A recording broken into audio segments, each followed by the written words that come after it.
Ang tamang mindset. Wow!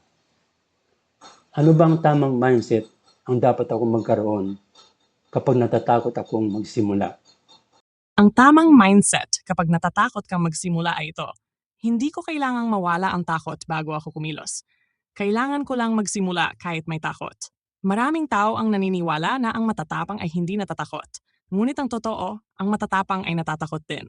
Ang pinagkaiba lang nila ay hindi nila hinayaang ang takot ang magdikta ng kanilang buhay. Isipin mo ito.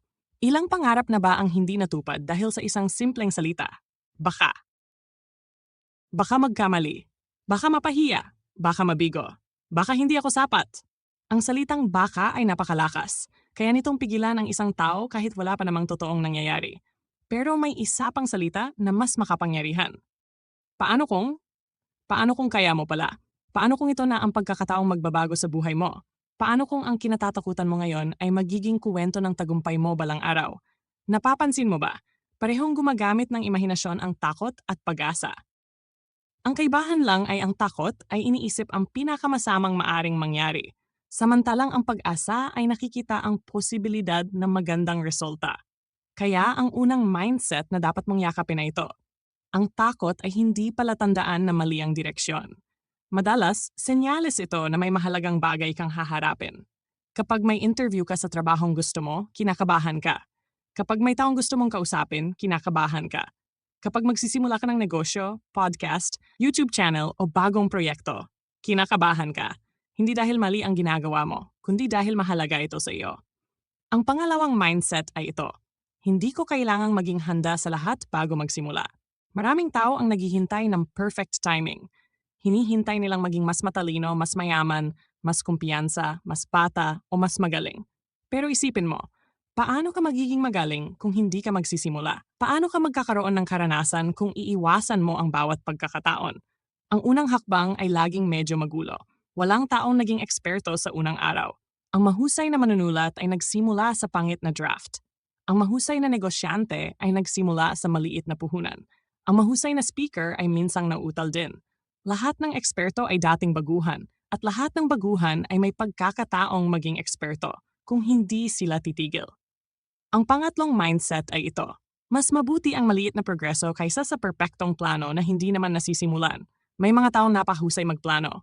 May notebook, may calendar, may vision board, may checklist, pero wala namang ginagawa.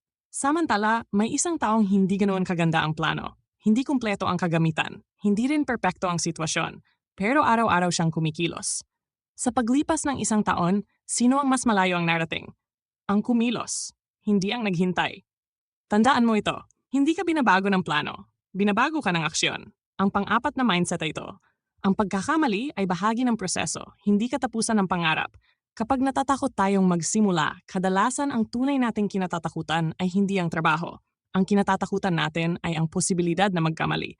Pero isipin mo ang isang batang natutong maglakad. Ilang beses siyang nadapa? Marahil 10, 20, 50. Hindi natin binilang. Bakit? Dahil alam nating normal yon. Pero kapag tayo na ang matatanda, gusto nating sa unang subok pa lang ay tama na agad. Hindi ba parang hindi patas yon? Bigyan mo rin ang sarili mo ng karapatang matuto. Ang ikalimang mindset ay ito.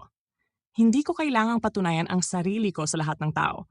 Maraming pangarap ang namamatay dahil sa takot sa opinyon ng iba.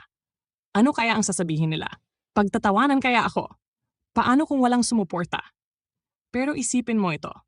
Ang mga taong pumupuna sa iyo ay kadalasang hindi naman ang magbabayad ng mga pangarap mo. Hindi rin sila ang mabubuhay sa buhay mo. Ikaw ang haharap sa mga pagsisisi mo. Kaya huwag mong hayaang ang opinyon ng iba ang maging kulungan ng sarili mong potensyal. Ang ika-anim na mindset ay ito. Mas masakit ang habambuhay na pagsisisi kaysa sa pansamantalang kabiguan.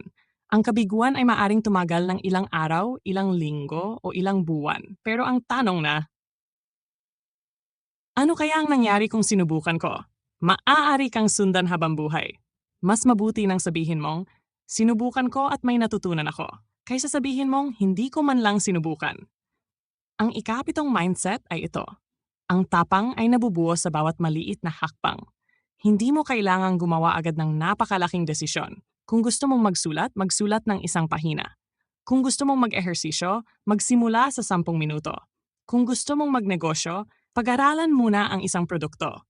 Kung gusto mong gumawa ng content, gumawa ng isang video. Huwag mong maliitin ang maliit na simula.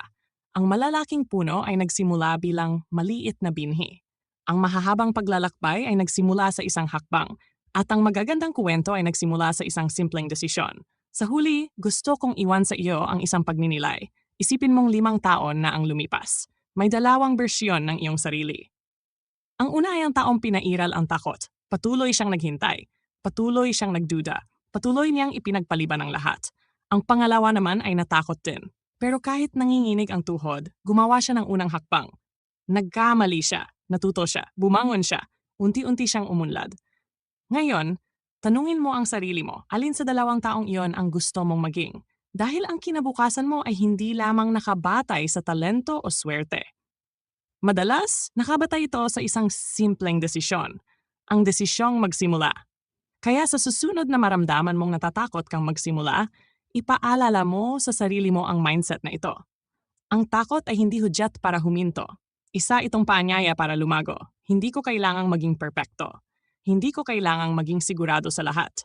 Ang kailangan ko lang ay ang lakas ng loob na gawin ang unang hakbang.